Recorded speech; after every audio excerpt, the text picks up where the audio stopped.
Hello everyone, and welcome to the English Teacher's Guide to the AQA A English Literature paper.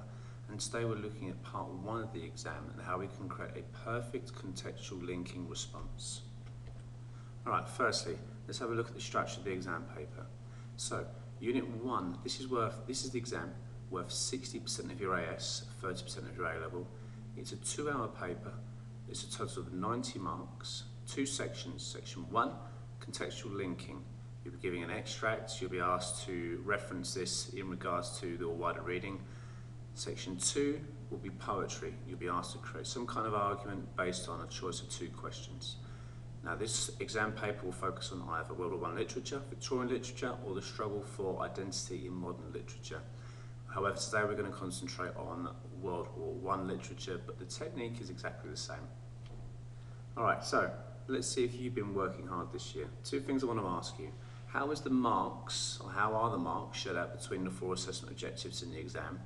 And secondly, what method should you use in order to achieve perfect marks for the contextual linking question in the exam? Please pause this briefly, make your notes, because you should know the answer by now.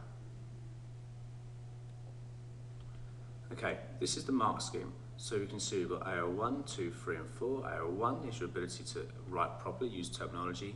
AO2, use references and be able to analyse language, form and structure. AO3 is to compare and use alternative views. AO4 is to explore social, literary and historical context. So we're concentrating on question 1 today. So you can see out of the 45 marks of question 1, you only get 3 marks for being able to write a coherent response and use terminology. So just make sure you use terminology every now and again. Your development of the argument isn't as important here as it is question 2. And you get 3 marks to AO3, so you're looking to just basically make some brief linking comments. This is similar to because. And also, if you can, just make sure you use an alternative viewpoint, because that's what you need to cover. However, you can clearly see that we get 12 marks on being able to analyse the extract, and that's the important part. The marks at AO2 come from the extract analysis, not your wider reading. And the majority here come from AO4. So, historically and socially, how is that extract being seen over time? What are the important contextual factors that influence that? Alright, let's quickly look at some keynotes from the exam now, and I think this first one is key. Now, your course for World War I will cover these themes. So the extract that you will be given will be one or a combination of these themes. So my key revision advice to you, and this is really important, is under each of these themes, if you note down the poems, the plays, the novels that come under this, list your quotations and maybe have some analysis of those quotations. When you walk into exam and you see that an extract is to do with, let's say, patriotism, you will already know what poems, what quotes, what novels, what quotes, what other things that you need prepared will already be there for you. So it's easy. It's easy if you do it that way. Things to remember: most successful candidates relate AO2 to meaning, so always make sure we're not just picking out features, we're making sure that we analyse and link it to context. And the important part of this question is we always suggest what are the thoughts and feelings from the author. Alright, let's look at some more advice very quickly. So, make sure you read through the blurb very carefully. You need to identify language, form and the other aspects very quickly.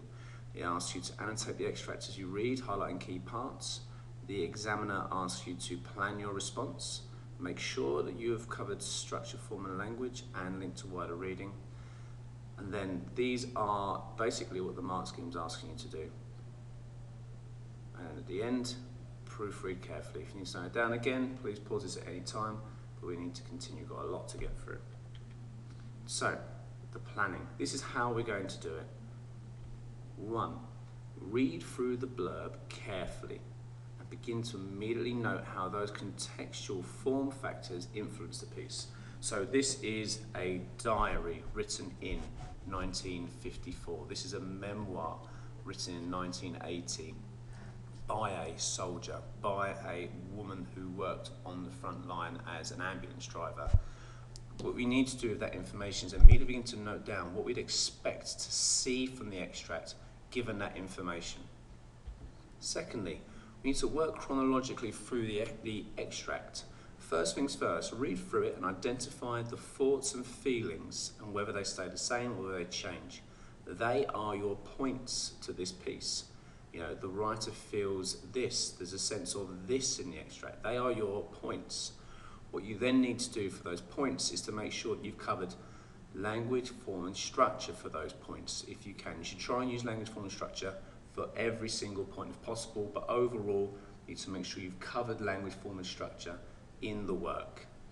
It's also important you consider analysing this the same way you'd analyse a novel, that same kind of intellectual detail, not just necessarily some of these obvious features. You know what we're looking for, A-level standard analysis for this piece. 3, the plan. Create a list of 3 to 5 thoughts and feelings. Again, if you have practiced in the time, you will know how many points you can make in that time. If it's 3, that's fine. If it's 5, that's fine as well. We're looking to fulfill the mark scheme, not try and get as many points down as possible. Then what you need to obviously do is to gather our evidence together, making sure that, like I said, we've covered the structure, form and language. That's really important. And then just as important is the linking side. This is part of our context as well. You must ensure that overall your answer has included a novel, a poem and a play. So you must make sure you've covered structure, form and language, and your linking in your answer has at least a novel, at least a poem, and at least a play from your wider reading. So you always need to be considering whether your wider reading is similar or different to the thoughts and feelings you've noted down. Key dates are important. You know, how does that key date reflect the similarities or differences you're mentioning? Okay, so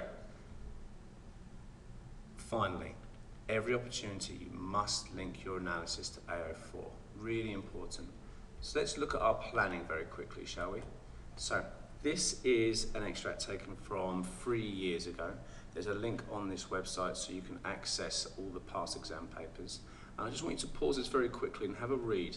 Also, if you get the opportunity, what would be good if you can print this off and you have it in front of you, work through our plan. So, first of all, we need to annotate the blurb, which is here. What do we expect to see? What do we know? The fact this is Wilfred Owen, you should already have lots of knowledge on Wilfred Owen. Serving in France, you get the idea. Underline key parts of the question. Then what I want you to do is follow the planning procedure.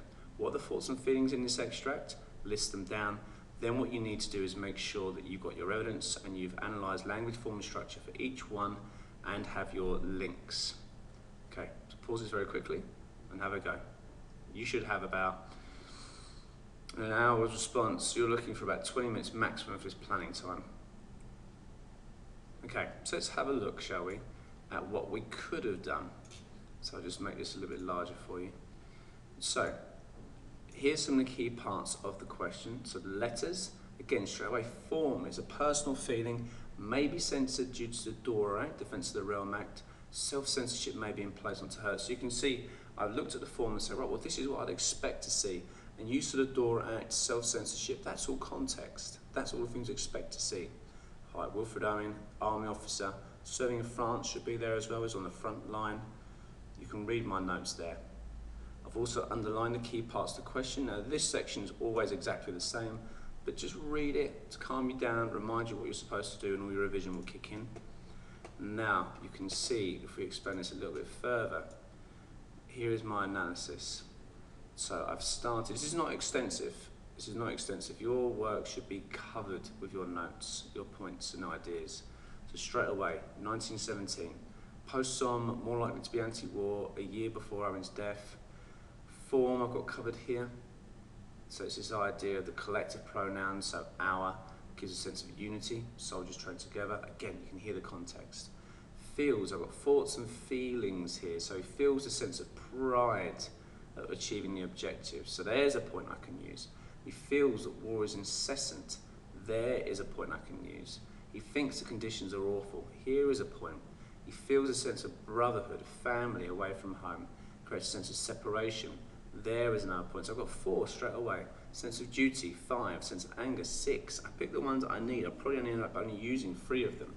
I need to make sure in my planning that for each point I've covered language, form and structure, linking it all to context. Well, why has he used that word? Why is this significant? What influences the way he's been writing?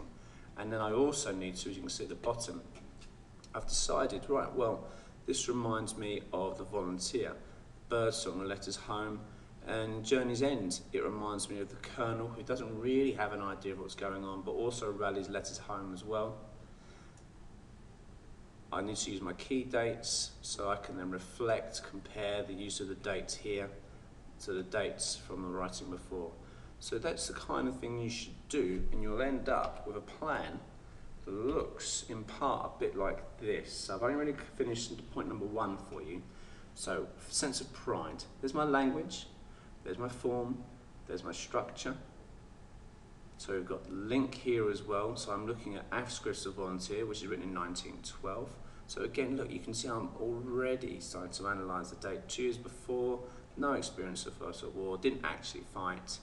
I look at some of the language in the poem itself, but I'm not analysing it.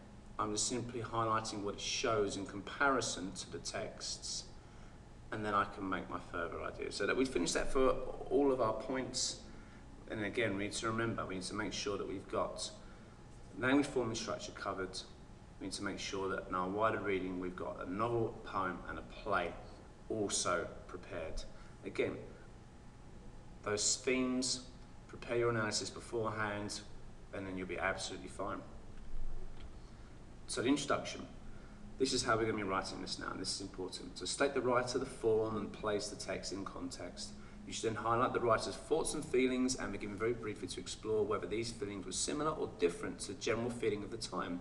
You should then very briefly explain why that might be. Context, form, date of publication, etc. That's for our main body. Let's have a look at what this looks like. So, Owen's letter to his mother, dated 1917, so focused, is typical in that it conveys his thoughts and feelings about his personal experiences within the war. Like many letters, this is an opportunity for Owen to communicate truthfully and indeed, as he recounts his pride at battle, his feelings towards those in charge on the home front, Owen is truthful and honest, which you would expect from his use of the letter form. However, the letters soldiers wrote during World War I was subject to censorship, so the letter could be said to be unusual in its criticism of those in charge. From reading a wide range of soldiers' letters, it is also clear that many wish to spare the feelings of their loved ones and would employ a certain level of self-censorship so as to reassure them. You can hear immediately my context. Owen chooses not to do this, and his realistic, truthful style is in keeping with what we'd expect after reading his poetry, so our use of wider reading, but unusual considering he is writing to his mother. The negative emotions that Owen expresses later on in the letter are what one would expect from a correspondence dated 1917. Context, using the dates all the time. Really important to use the dates at every opportunity. The war had now reached its later stages, and many soldiers who had experienced warfare were starting to feel somewhat disillusioned, so his anger is similar to many texts I have read. The main paragraphs now, and again, feel free to pause this at any point. So what we need to do is we need to work chronologically, to work our way through our thoughts and feelings. Create a clear point based on the thought and feeling. We need to explore the form, structure and language of the extract, because remember all AO2 marks come from the extract, making sure we link it to context at every opportunity. We should then, after we've done that, link the analysis to our wider reading. We should briefly analyse how the form, structure and language creates a similar or different idea to Owen's letter in this case. But make sure the contextual information is the most important. How does the context affect what has been written and affect the way it's been written? So let's have a look. It splits into 2 parts. The first part, the extract, second part, the link. So, initially, Owen clearly expresses a sense of pride within combat. Clear point, doesn't matter if you're trying to get a D at GCSE or perfect marks at A-level. Make your writing clear and easy to follow. Owen describes how his brother officers gained both objectives, even informing his mother that our company led the attack. It's a good use of quotation integrated there.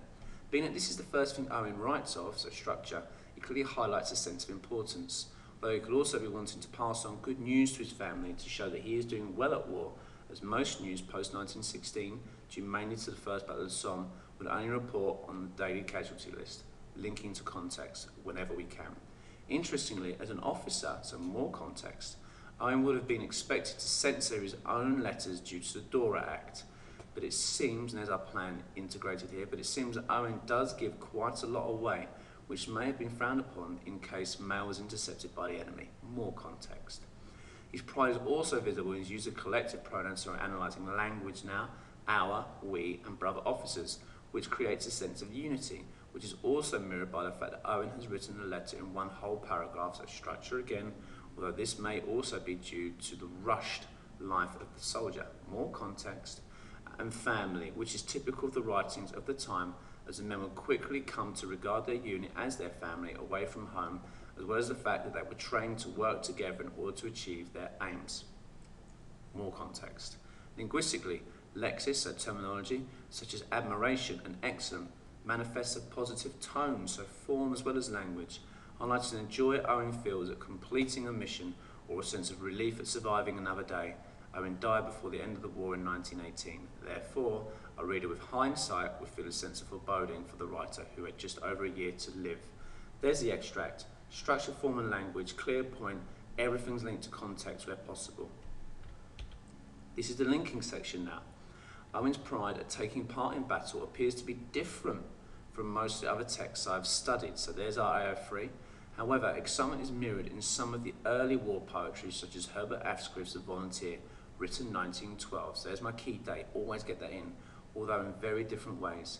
Asquith writes about a clerk whose life is made infinitely more exciting when he trades his life in the city grey for battle. The iambic rhythm helps to also create an upbeat, positive feel. The clerk is depicted as content that he has died in battle and has even joined the men of Agincourt, taking his place beside other noble heroes. The excitement Owen feels, however, is very different to the excitement depicted in this poem, as at no point does he suggest to his mother that his actions have been heroic. Indeed, by describing them to be escapes, he makes them seem like the result of luck. Owen's description of his experiences is realistic, saying to his mother exactly what happened, enlivened by the occasional use of adjectives to create a sense of excitement. Asquith, however, uses a euphemism of his lance being broken to depict the soldier as dead. His euphemism suggests the need to hide the realities from the reader, so there's a really good in-depth comparison. Asquith's now we're going to deal with him, his context. Asquith, writing in 1912, knew nothing of warfare, and to him it must have seemed like an adventure. He's writing to try and encourage the men of Britain to view war as exciting, so it would enlist, and so it would have been inappropriate to refer to warfare in such a realistic way as Owen. So again, we could talk about the post-pre-war, but there's our link. Key dates being used. I'm not really analysing the link, as you can see. I'm just describing it to help make my argument clearer. We'll do that 2 to 3 more times if possible, and then we move on to our conclusion. Summarise the thoughts and feelings expressed in the extract once again, stating whether this extract is typical of the time. You should also state what you consider to be the most prominent thought and feeling and say why. Owen's letter is typical of extracts of this kind, and this time in some senses but different in others. His sense of pride of defending the nation is clearly typical of soldiers who wrote home about the war. However, his dissatisfaction at the conditions of war and the fighting itself to be expected of the anti-war poet, but not necessarily the regular soldiers of the day. Although the most prominent aspect of the letter is his strong sense of achievement which has come through war, even though he ends his letter with a masked anti-war note. Alright guys, so thank you very much. So we've covered what the examiner is expecting of you. We've gone through the planning procedure. We've looked at how we can annotate the extract. We then looked at how we would write our introduction, our main paragraphs and our conclusion. Remember, all the marks of analysis come from the extract. Everything has to link to AO4. We need to make sure that we've covered language, form and structure, hopefully in every paragraph, but overall is absolutely fine. And we need to make sure that we have compared to at least one poem, one novel, one play. Thank you very much guys. Keep working hard. Practice is the best way to help you achieve perfect marks. Well done. Thank you.